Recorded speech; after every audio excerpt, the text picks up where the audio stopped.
iba.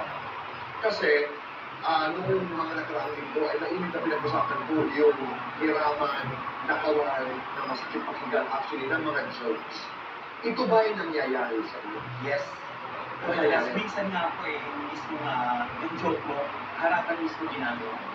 Pero alam mo gumagawa ng joke mo. Minsan po na hindi kilala. You're talking about the juniors, kung mga babuhan na. Yes. Na halimbawa ginagawa yung joke mo, pero hindi nila alam na, what is your ito? Actually, ito ba hindi naman ako madami sa mga ganyan.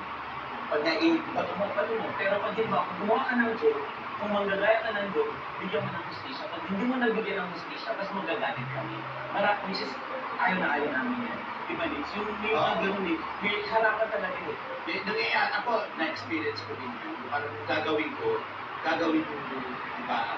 So, ako naman, sa library kasi, nag-train kami na dapat all do gawin. Kumbaga, it's a sign of respect kasi. Kagaya ko, pagka ginagaya ko si Julina, kasi ako si